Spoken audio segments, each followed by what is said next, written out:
Okay, well, what a week.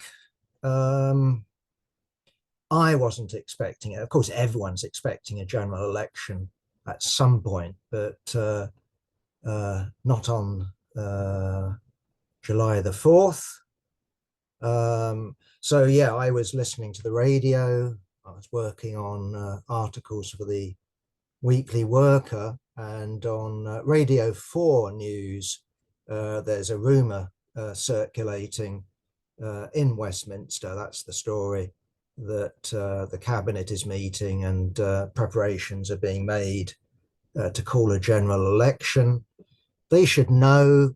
Various journalists were asking pointed questions and getting the sort of coded answer that they expect, because he can't come out and say, yes, I'm calling a general election, because the protocol is that he has to first of all go to the palace and ask the king. I'm still getting used to King Charles III, but he has to ask King Charles III, can I dissolve Parliament and call a general election? Well, he's not going to answer no, but he's not allowed to say bang until he's got the go ahead. So here's a perfect opportunity for the Prime Minister and the I call it the governing party to choreograph at least the launch of the general election campaign. I have to say that in terms of if this is anything to go by, this general election should be a real hoot, because, okay, I don't watch television, so I'm listening to all of it on the radio to begin with. I have to confess that I did then go and look at the videos because I couldn't resist. But here you are. So I'm listening on Radio 4. There's Rishi Sunak. He's just about to make an announcement. They put his podium out. So I'm sort of envisioning this all in my imagination. And the commentator is saying, and it started to rain. And then I'm listening to all this music in the background. I can't quite make out what it is, but it's booming away. So we all know what it is now. It's D-Ream, and I don't know who the lead singer was, but I do know that Brian Cox of physics and all sorts of space type programs. I don't know whether he was the keyboard player, but he was certainly in the group. And this music was blasting away. And I had to look it up afterwards, because the journalists who inhabit Westminster, the bubble, knew exactly who was doing it. So they were sort of alluding to this guy, Steve Bray. And I had to look that one up. And he's a sort of semi-professional anti-Brexiteer protester who's well known to all the journalists in Westminster. And he previously stood, I don't know when, and I don't care, for the Lib Dems. I initially thought that this was a well-planned move by Labour HQ. Send down some sort of speaker van, blast out the new Labour anthem, really bugger it up for Rishi Sunak. And again, I'm informed by BBC journalists that it's the norm. Why, I don't know. On these occasions, when the Prime Minister comes out and makes a big announcement, to actually have film crew, from Sky or the BBC or ITV, I don't know who, filming the whole thing from helicopters.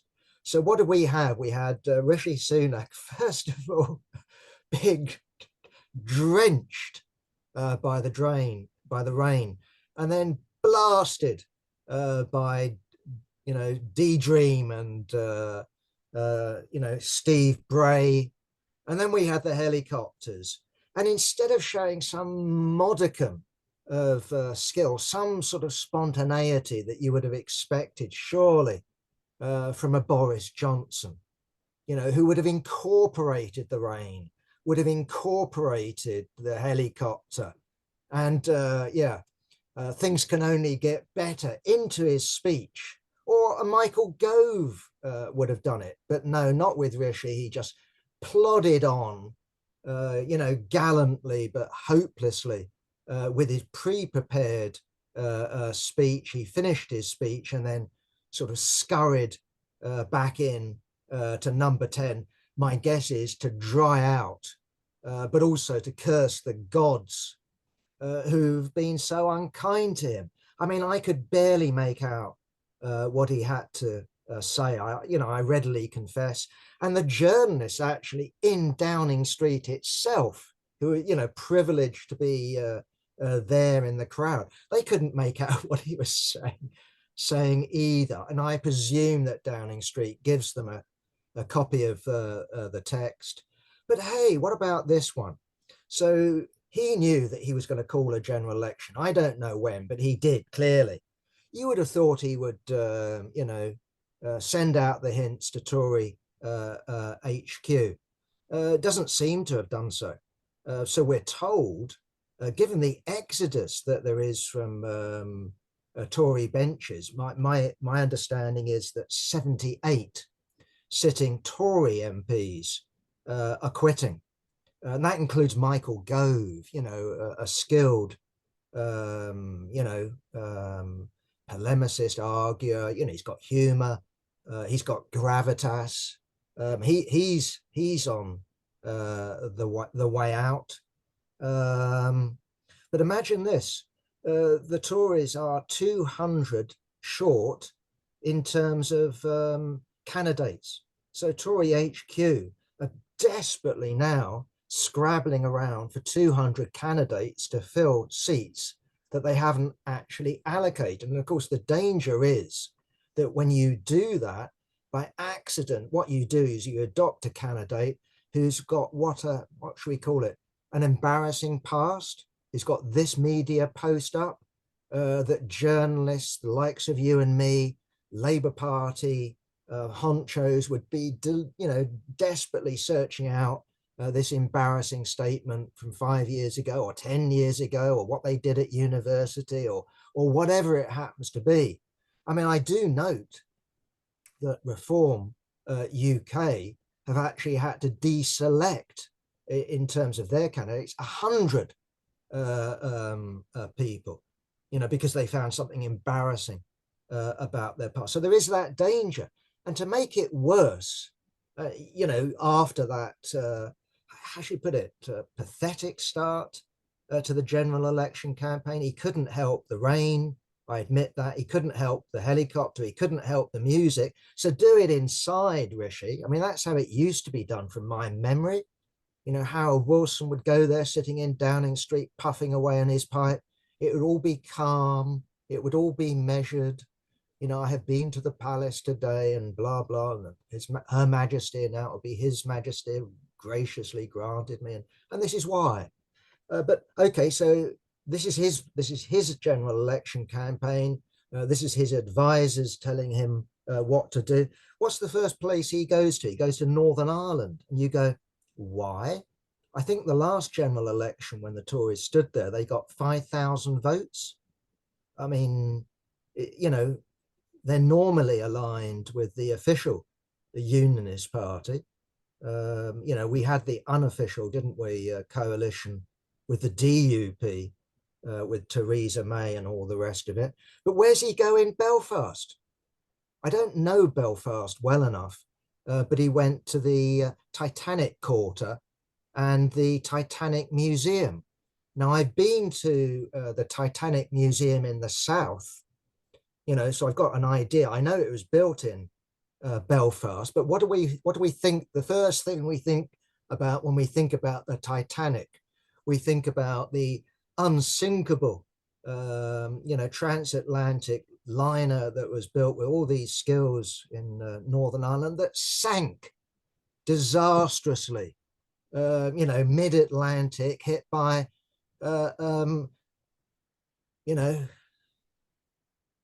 some bloody great iceberg. I mean, you couldn't make it up. And then apparently, the next part of his travels is to go to Wales and to show how badly the guy is briefed, to wish the Welsh good luck in the Euros. Now, for some, who know their football or know Wales or know anything about Wales, is we all know, not me, I'm not claiming any knowledge. I know England has qualified. That's about all I know. But I do know now that Wales didn't. And one would have thought, it would be a bit like me if I was trying to be down amongst the kids. And I don't know how, much it matters now. And that just shows you how out of touch I am. If I started talking about what's number one in the hit parade, I haven't got a clue. So I wouldn't, right? And this is what politicians shouldn't do. I wouldn't start talking about things I don't know anything about. But, so desperate is Sunak, to show his popular touch that he doesn't have, that he makes himself look like a fool. So, yeah, a disastrous beginning to a general election campaign. Now, of course, it's true that there's a great deal more time to go. Anything could happen, including a disaster in the Labour camp. So we're not saying it's all over, bar the counting. But things seem to be going badly, at least at the moment, for the Tories, a lot better for Starmer. And all I can say is, having listened to, or tried to listen, I should say, to Starmer, to Sunak outside Downing Street, I did listen to Starmer, who presumably was in some hall with good acoustics, with his speech readily prepared. He hammers home the message. The message is change.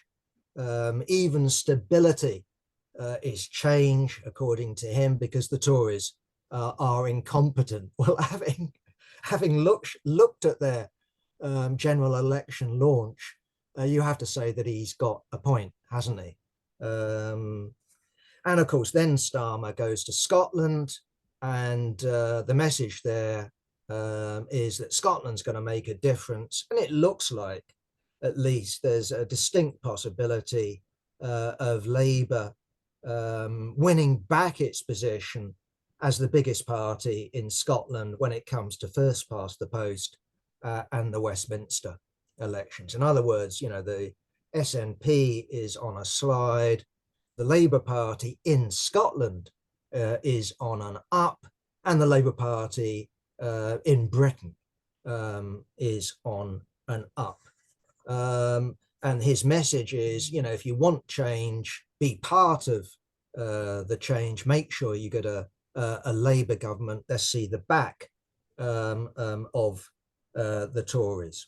So, okay, late last night, I just pick up the first of this story. What's Sunak's big idea in terms of the general election campaign? It's now all over the, at least the right-wing press. It's mandatory national service. And the big idea is that 18-year-olds will be given the choice of joining up to one of the armed forces, the Navy, Army, or Air Force for a year when they're 18, or do one weekend in 4 over the year in something like the NHS or something equally as worthy as that. And I have to say that just looking up this story and getting an idea of what it's all about, I think it was how should I put it, trailed in the Mail on Sunday. So it was Sunak's big idea. I actually just trailed down my search, and I come across David Cameron on national service. And I said to myself, my initial sort of, oh, that's an interesting one. David Cameron's really quick off the mark on this one.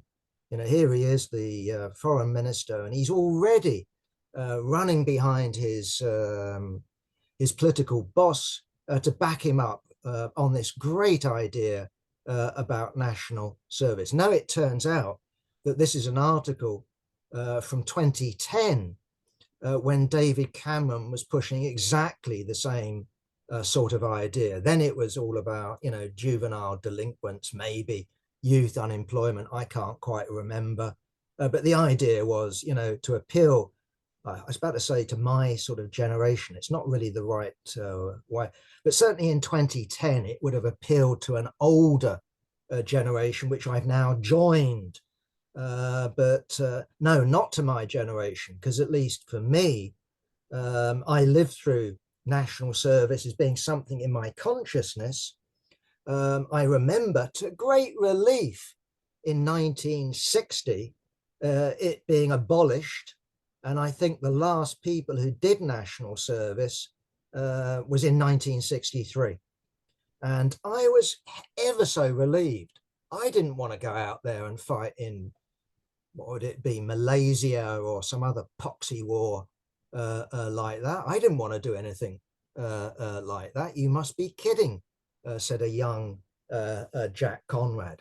Either way, this is a sort of recurring idea for Tory politicians who ran out of ideas. And I can imagine them all sitting around a table and some young fogey who's got some sort of vague remembrance from history books saying, what about national service, Rishi? And Rishi, because he hasn't got a clue, it doesn't know what to do, hasn't got any ideas, says, well, oh yeah, that will appeal to the Daily Mail readership, won't it? I don't know myself, maybe it will. Either way, my point is, this is desperate stuff that might appeal to very few people. Why? Because most of them who've got sort of that, now bring back national service, will be dead now. And much more they're likely to be, old people. They're much more likely to be of my age, who've got no fond memories of national service, only gratitude of not doing national service. Okay, so just to add a footnote to this, of course, we actually favour in the CPGB what we could call national service. We favour conscription into a people's militia. But of course, what that's predicated on is not people joining up to the regular army or the regular navy or the regular air force for a year or 2.5 years or whatever it happens to be. It's predicated on the abolition of the standing army. And what it's about is the armed people. So what we're talking about is not 1 year, 2 years of national service. We are talking about the armed people. And we're talking about the people, as in Switzerland, having up on their wall locked their automatic rifle. And I think in Switzerland, that is something they are obliged to do by law, I think until they're 40, 45, maybe, with maybe people in the Air Force, whatever it happens to be. We're in favor of a people's militia.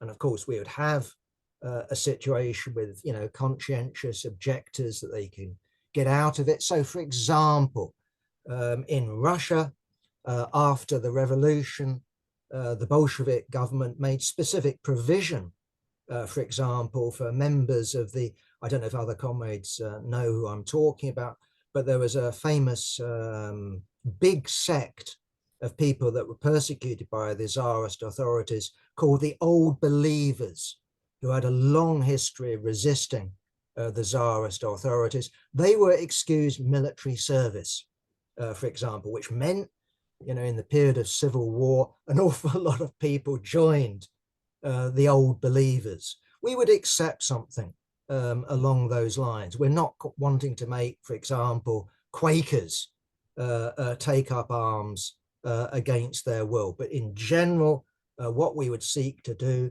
is, yes, have an armed people, because what we're to be determined to do is resist what Karl Marx famously called a slave owners' rebellion in Britain. That's by the capitalist class. And we would also be determined to join up with our comrades in Europe to resist a counter-revolutionary war from without. So we are not pacifists. We do believe in the necessity of having arms and getting people to treat arms seriously.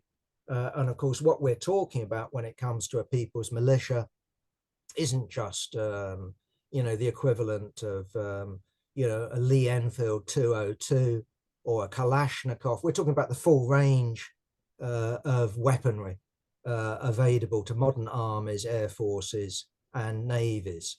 And that can be run, yes, on the basis of a volunteer force that is drafted in on the basis of conscripting people at a certain age. So yes, we're in favor of that, but of course we're against Rishi Sunak's national service, as we would have been against David Cameron's national service.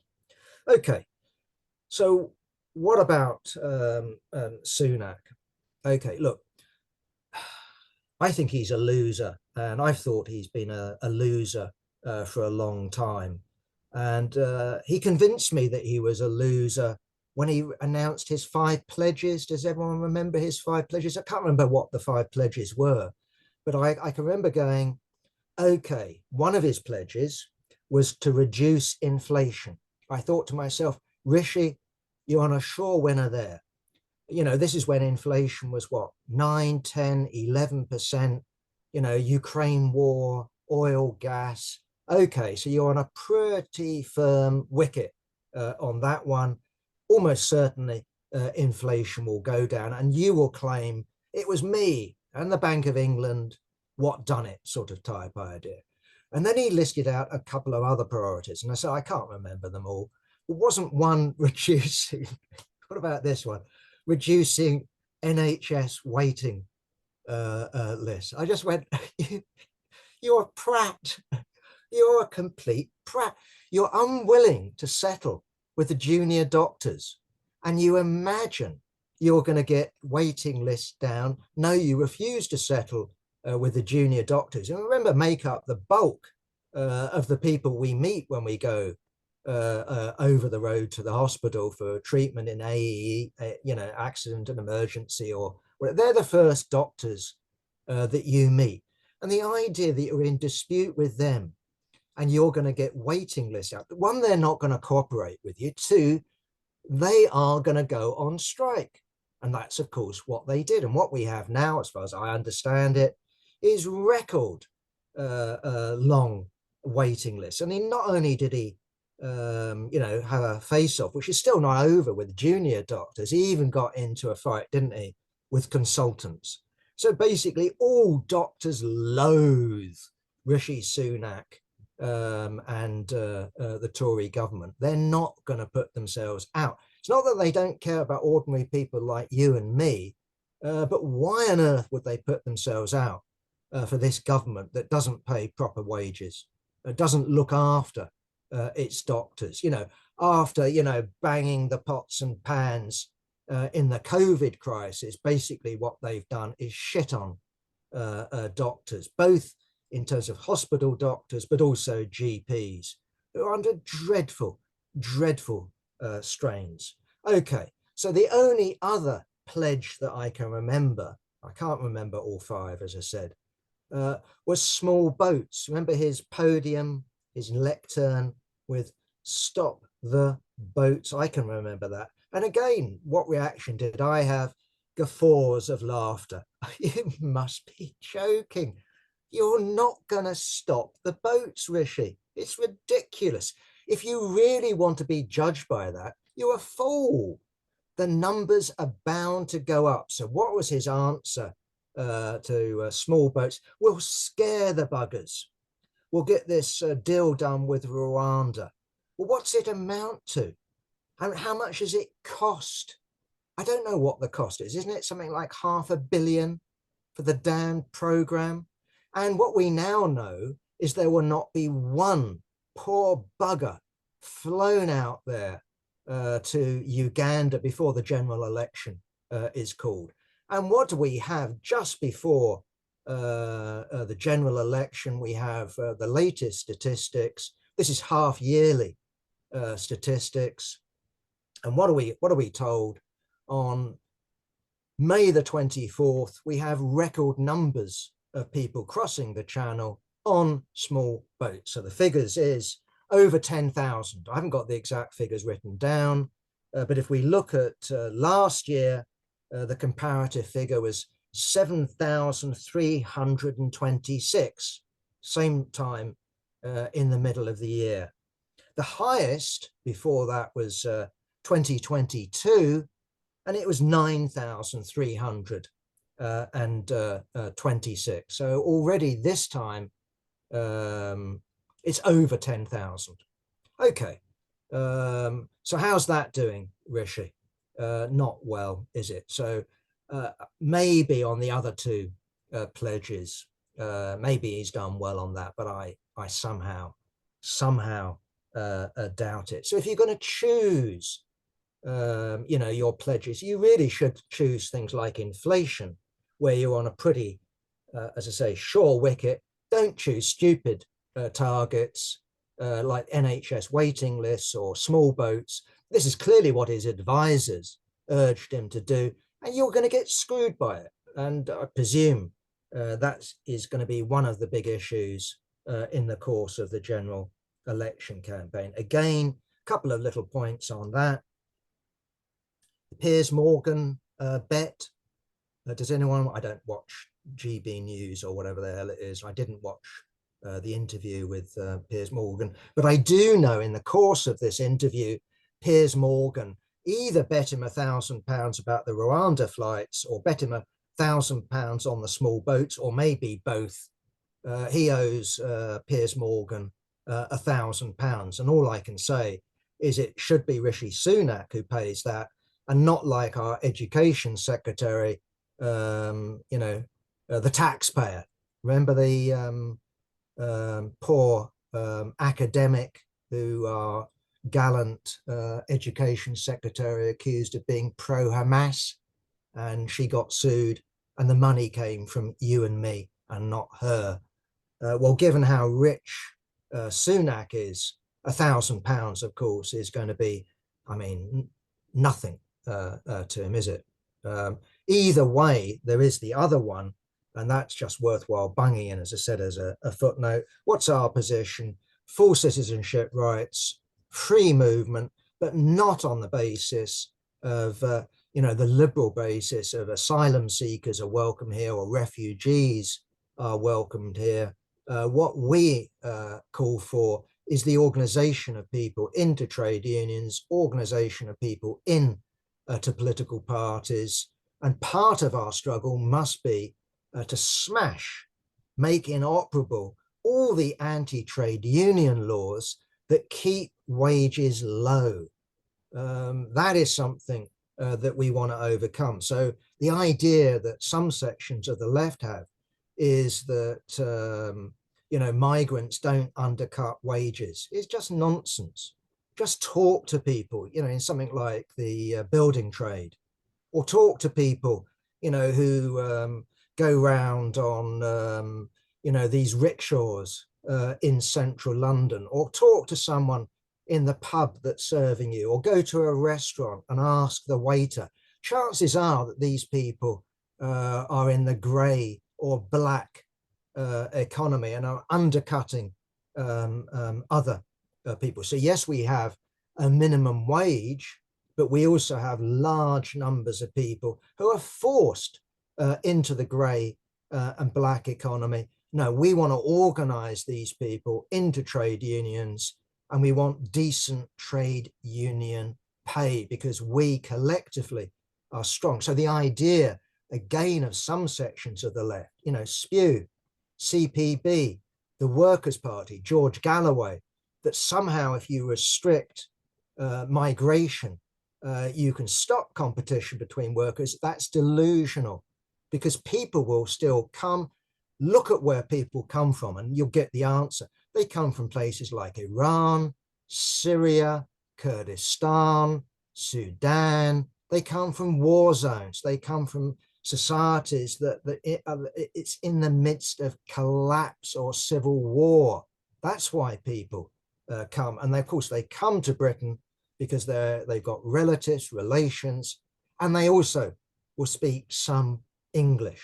That's why they choose Britain, and they will keep doing that. So you cannot protect yourself, through some little Englandism, as George Galloway, the CPB, spew, and other such comrades imagine. Okay, what to expect on July the 4th? I haven't got a clue, but we do have opinion polls. They're not the last word, no, but they do give us some sort of idea. Now, we would expect the lead that the Labour Party has got at the present time to narrow, but not simply because the Tories will be taking votes away from the Labour Party, but I would say because of reform. So let me just give you the latest opinion polls that I read. This is last night, and I think that they were conducted after the Rishi Sunak election announcement. And what do we have? What are your voting intentions? 44% said that they would vote Labour. 22% said that they would vote Tory. So that's Labour 20 points ahead in the polls as of just after the election announcement. Reform third on 14%. Behind them, the Lib Dems on 9%. Just behind them, the Greens on 6%. Now, if I would, this is just me, who am I? If I look at that list, I would say that the soggy one, the one that's going to drain away, isn't so much the Green vote, isn't so much the Lib Dem vote, and I don't think it's so much the Labour vote. I think it's the Reform vote. And I think that the Reform vote will bleed in the direction of the Tory party. Why? Because the Tories will be moving to the right, will be triangulating towards the Reform Party. And of course, what will happen with the Labour Party? It will triangulate to Sunak and the Tory Party. And what will most people do? They will vote Labour. Well, not most people. The biggest block of people will vote Labour because they want to get the Tories out. And if you vote Green in a first past the post system, maybe it will be different in Brighton, maybe in Bristol, but in most parts of the country, you vote Green and you're not going to get the Tory out. If you vote Lib Dem in some parts of the country, you get the Tory out, but in most places, no. Most people will vote, not most people, the biggest block will vote Labour, get the Tories out. There is no great enthusiasm for Keir Starmer. So again, from my memory, I would say there are similarities with 1977 with Blair. But on the other hand, I'd also say that with Blair, what you had was a big idea. It was a stupid idea. Remember the third way? Giddens and all of that. Communitarianism. A big idea that they think up one day, discard the next, because it's a stupid idea. But also remember, Blair had a program of radical constitutional change, Welsh Assembly, Scottish Parliament, all of that sort of stuff. What does Starmer have? Well, one idea is votes, which he isn't committing himself to, votes for 16 and 17-year-olds. I'm quite shruggy shoulders about that myself. But what I would say is if you do have a situation where 16-year-olds have the vote, they should have full adult rights. And at the moment, what's going on in Britain is that childhood is being extended. And so what we have is compulsory education. What we have is you have to be on some sort of scheme, training scheme. That's not the way to treat people who are deciding what government. So if you're going to have votes for 16-year-olds, full legal rights, not tokenism, which I think is what Starmer is in reality going in for. What's our attitude? Vote left, vote at least to begin with, in terms of looking around, depending on what constituency you're in. Go for the most realistic left-wing candidate on offer. Worthwhile saying, inevitably, we all knew it was only a matter of time. Jeremy Corbyn announces he's going to run. Instantly, Starmer is rid of this troublesome former leader. When Sunak attacks him, he can now turn around and say, well, Jeremy Corbyn is not even any longer a member of the Labour Party. Yes, he was in the shadow cabinet with him. He was the shadow prime minister. Well, I don't know what line he's going to come out with. Either way, again, just from my own personal knowledge, knowing people who live or have lived in Islington North, there's a huge amount of respect, a huge amount of affection for Jeremy Corbyn.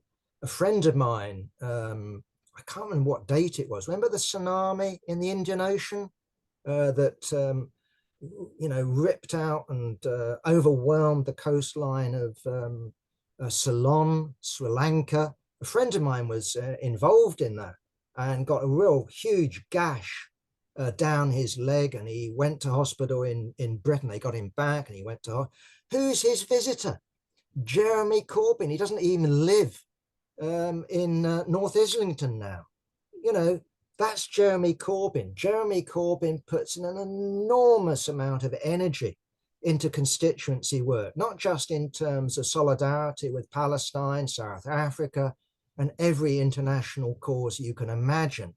He's a 7-day-a-week constituency MP. And so I would be very surprised if he isn't the winner on July the 4th. And the fact that the Labour Party, the NEC, has selected someone, okay, he's an Islington councillor, who's involved in private provision of health, private, is just dumb, isn't it? I mean, if you want to hand Jeremy Corbyn the weapon, whatever's wrong with the NHS at the moment, and there's plenty wrong with it, one thing that in Britain counts still, in terms of what people have pride in, is this communist principle, that you're treated in the NHS for free and you're treated on the basis of need, not profit. So what dumbass suggested this Islington councillor who's involved in the privatisation of the NHS? I don't know. Maybe it was a friend of Jeremy's. What about that guy? He would make a good candidate. I don't know, I'm being facetious. Either way, Jeremy Corbyn should win. I hope he wins. I want him to win, not because I've got any illusions in Corbyn, not because I think Corbyn has got some clear vision of what to do, but to me, it will be, how should I put it, a blow to Starmer in what I would expect to be a landslide victory to Starmer and the Labour Party on July the 4th. There is another one. I don't know what the result will be, because nor does she, Diane Abbott, in Hackney South. We all know, in terms of Hackney South, anyone who knows the constituency knows it's a left-wing constituency. The local members of the Labour Party most certainly want Diane Abbott, but Diane Abbott has been suspended from the parliamentary Labour Party because of her stupid letter. Remember that? About gypsies, what else was it? Roma, Jews, black people, can't remember what else. It was a stupid letter. Diane Abbott turns around and says, it was a first draft. Don't really believe you, Diane. Either way, if we're going to start expelling people for being stupid, there are plenty of others in the parliamentary Labour Party that rank way above that. And what has Keir Starmer just let in? Natalie Elphicke. Talk about bigotry, talk about, racism, chauvinism, xenophobia. Natalie, Christ's sake. No, of course, what Diane Abbott was suspended for, of course, was being Shadow Home Secretary, a friend of an admirer of Jeremy Corbyn. That's why she was suspended. And that was over a year ago. And they've been investigating it ever since. Imagine that, having a committee that's investigating a letter. I mean, what is there to investigate? She wrote what she wrote. She said she's sorry. You decide. Well, either she's not sorry or I suspect she is genuinely sorry, because what she said was stupid. I think she would recognize it was stupid. But so, okay, they want to keep her hanging on, don't they? And so apparently the committee that's investigating her doesn't report until June the 4th. And then it goes to the NEC. So does Diane Abbott do a Jeremy Corbyn? Does she wait for the investigation? Who knows what the result is? Does she wait for the NEC? I don't know. Either way, I suspect that what they're doing is, oh, sorry, Diane, it's too late now. We've already got a candidate in place. I don't know, but that's how it seems to me. Either way, I would urge Diane Abbott to do a Jeremy Corbyn. I wouldn't trust this investigation. Clearly, it's been strung out. I wouldn't trust the NEC. I wouldn't trust Keir Starmer. He says the disciplinary stuff got nothing to do with me. Another barefaced lie from Mr. Liar, who said he was going to uphold, remember that one? He's going to uphold Jeremy Corbyn's economic program. Liar. You know, if there was a Pinocchio contest, his nose would be 6 foot long, wouldn't it? Okay, so if Diane Abbott decides to run, I have no hesitation, in spite of all my criticism of her, saying to people in Hackney, vote for Diane Abbott. I would urge people indeed to campaign for Jeremy Corbyn and Diane Abbott. And to me, that would mean that to Keir Starmer, 2 MPs who I would expect to be returned. And that's the message from the voters of Hackney North and Hackney South, get it right, and Islington North. I'd also urge people to campaign for and vote for George Galloway. Again, I have no hesitation in saying that. I note that in Socialist Worker, they can't bring themselves, they have code how to avoid voting for George Galloway. So they say, vote for viable left-wing candidates. So I presume that's Jeremy Corbyn, I presume that's Diane Abbott, but not George Galloway. Why? Because he's got a dodgy line on migration and gay rights maybe, or transsexuals. All I have to say to the comrades in the SWP, you were in the same party as him. You were supporting him in respect. You were actually jointly responsible, along with George Galloway, for writing down the program of respect, which excluded, remember that, republicanism, because it would upset royalists, which excluded free movement of people, which excluded a woman's right to have an abortion, because presumably that would upset bigots like George Galloway and the Catholic Church. I don't know, but that's what they did. So myself, I would vote George Galloway. I'd be critical of George Galloway. Of course we should be critical of George Galloway.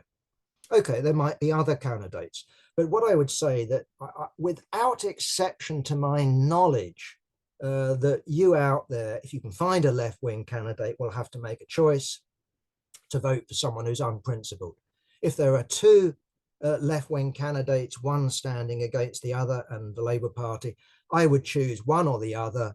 But what you're choosing is an unprincipled candidate over an even more unprincipled candidate. Try to separate them out. You make your own judgment of what you think is slightly less unprincipled, because they're all unprincipled. I don't know of any exceptions, not one single exception. Okay, so What else should we do? I would actually say also what we should do is look at the existing crop of sitting Labour MPs. Okay, they won't be sitting for much longer. Parliament will be dissolved, but you know who I mean, John McDonnell and the like. And I think what we should be doing with them is not just going behind them, cheering them on and saying, we're going to go there, like the momentum. We've got to have left wingers in Parliament. Given where the Labour Party is at in the polls, unless they are deselected, I can't really see that they actually face any problems whatsoever. But I think that communists, genuine left wingers, should pose hard questions for them. Now, I'd still vote for these people, but what I would say is that we should challenge them and say, we will campaign for you. I'm sure John McDonnell really is looking for the CPGB to mobilise its forces in Harlington and Hayes to ensure that he's elected this time. But no, we should be asking John McDonnell, do you support the end of arms deliveries from Britain to Israel? Yes, no. No equivocation, yes or no. I don't know what he'll reply. Do you support, right? Do you support Keir Starmer and his apologism for genocide? Because that's what Keir Starmer has done. He's followed Genocide Joe in the United States directly behind him. He's not done anything independently to the United States. So when he's called for a truce, it's only after Genocide Joe has called for a truce. When he's called for more aid to be sent, remember his initial response? He supported the blockade, and that included blockade on water, medicine, food. He relented because Genocide Joe thought it was a bit too obvious, a bit too cruel to be seen to be doing that. But what has Genocide Joe been doing? He's been sort of shedding crocodile tears over what's going on in Gaza. Meanwhile, in spite of one temporary, how should I put it, delay in the delivery of missiles and £500 and £2,000 bombs, those missiles have continued to be delivered and are being used today in Rafah against the civilian population. And you have to say the civilian population. The idea that this will, surgically take out Hamas is ridiculous. And of course, we would distinguish, of course, between the violence of the oppressed, which however much a reactionary organization it is, and it is, we would distinguish that from the Zionist state in all its different colors. So that goes from Labour Zionism right over to Likud and the far right, who are members of Netanyahu's government. So our slogan is vote left where you can, vote Labour where you must. And the point of that slogan, and it is a slogan, it's not a, it's not a hard and fast principle. We believe that all elections should be approached concretely. There is no absolute principle involved in any of this. So what we're saying here is we want to draw a class line. And we want to be saying, not because of the candidates of the Labour Party, almost without exception, who are miserable careerists, but what we want to be saying is that the Labour Party remains a bourgeois workers' party.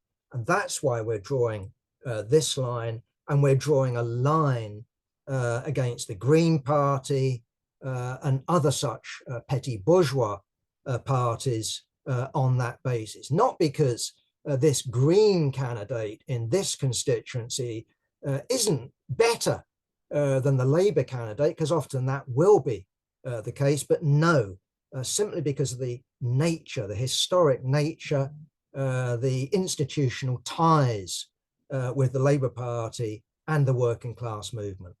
Okay, so that's our approach. We don't want some, highly sophisticated I don't know, sort of draft program take on this general election. I think the outline I've given is pretty straightforward. It does rely on individual comrades in the constituencies that they're in or where they are near to come out with the sort of approach they think is advisable, and to try to organise alongside other left-wing comrades on that broad sort of approach. So we can't, and are not trying, to list off every, was it 650, whatever the hell it happens to be, seats that are being contested, and go through each one, even when we have the full list of candidates finally announced. Okay, I've got some bad news to tell you, comrades, that we've just heard today. I'm absolutely crushed, I have to say, that the comrades in the Spartacus League UK have declined the offer which we had agreed with them to speak at Communist University in August. Why? Because they are busy at the moment. Well, the general election, comrades, is July the 4th. You'll have a month to recover.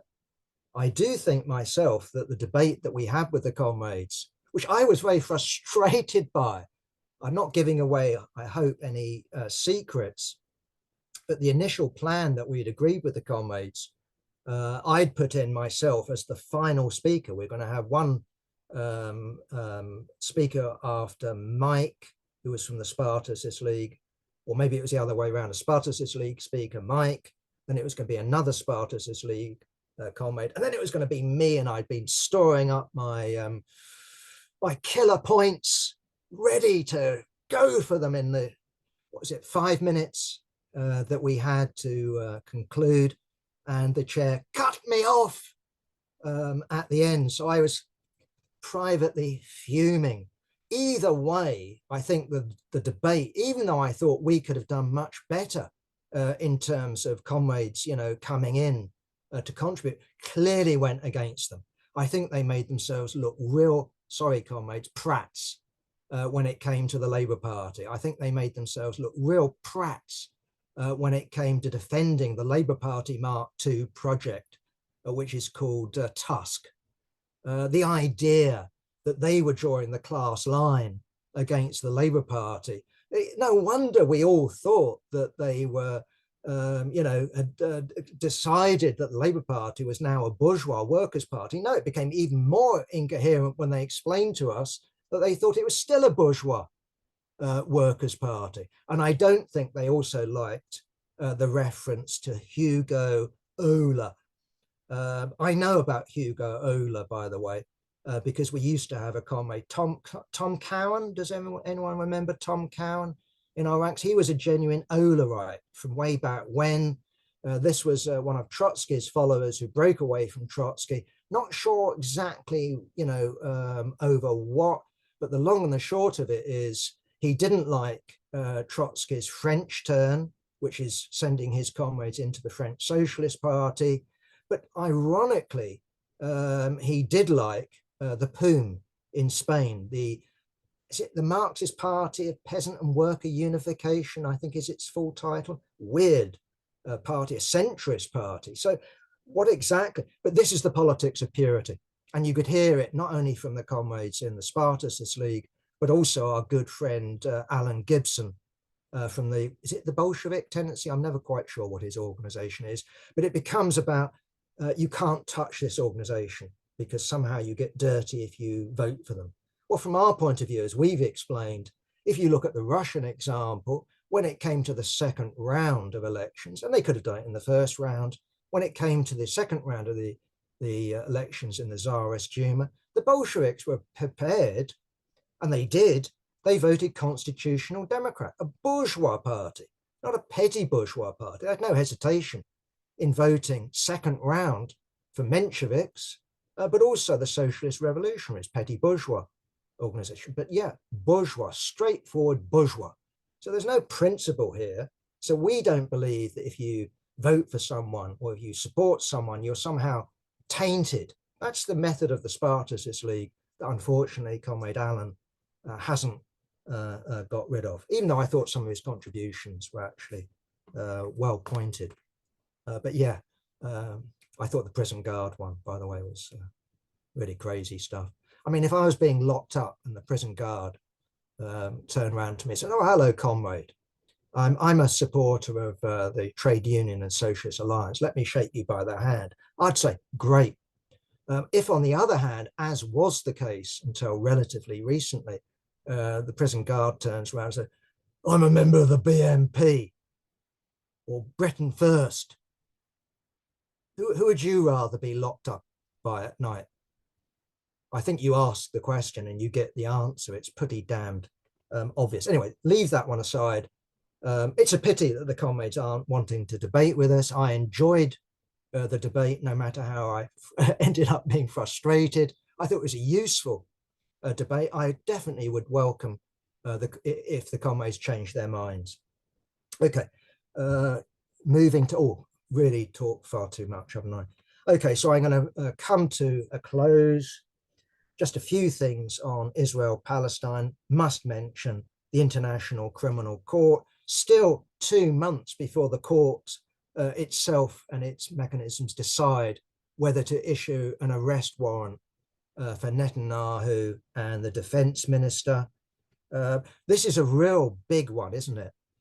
Because what it means, if Britain and other such countries in Europe remain attached to the International Criminal Court, remember, not the International Court of Justice, they're obliged to arrest the bugger.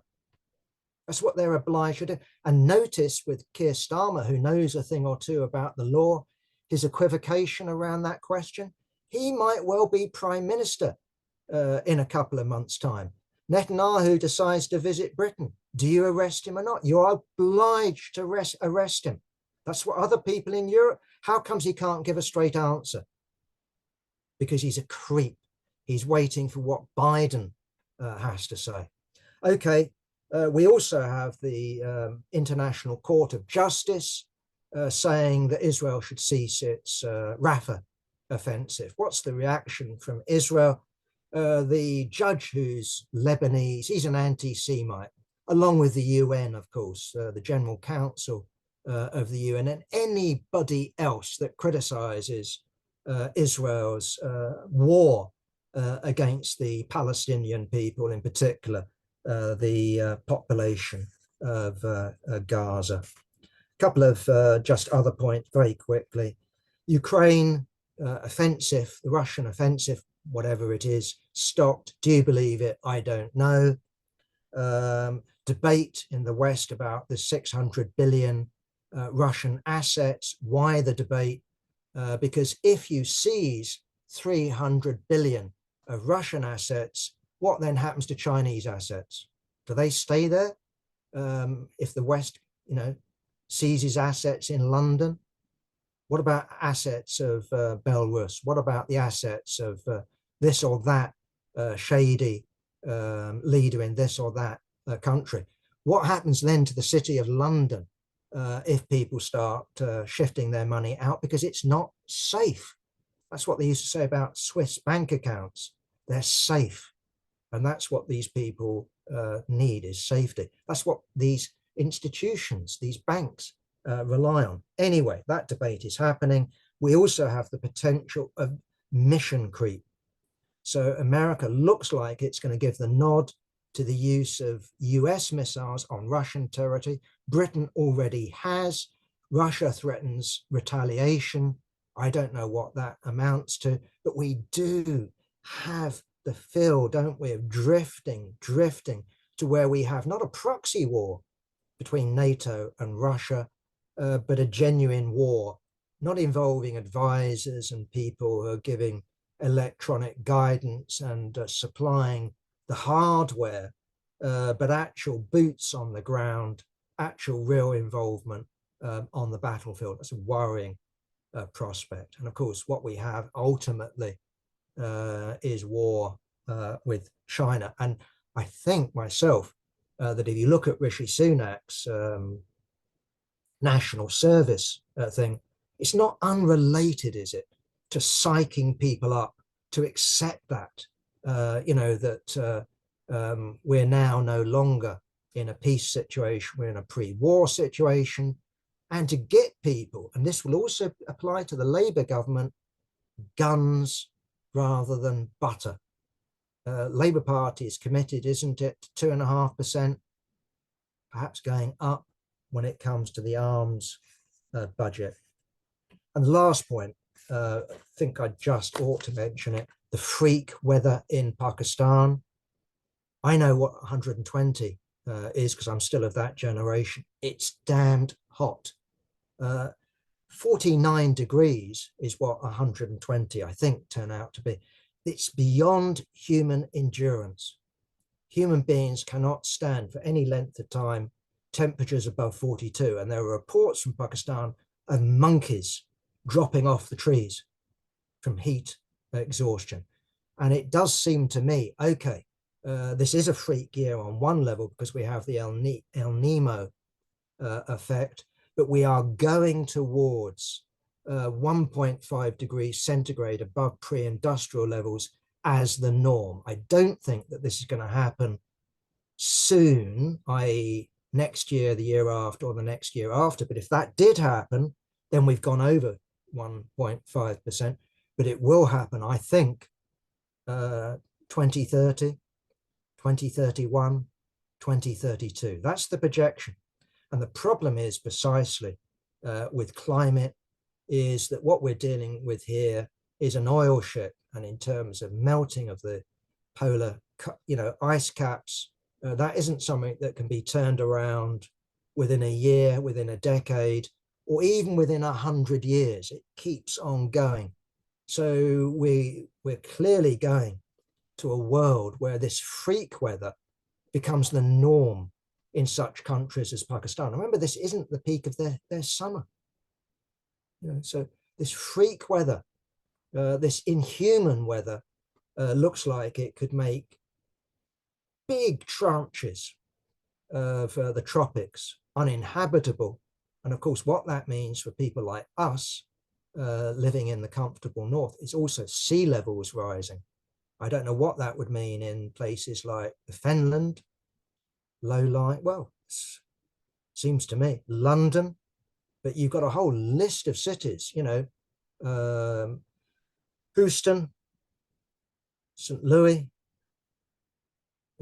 Bangkok, Jakarta, Calcutta, Alexandria, that will all be inundated because of rising sea levels, and let alone, feedback and all the rest of it.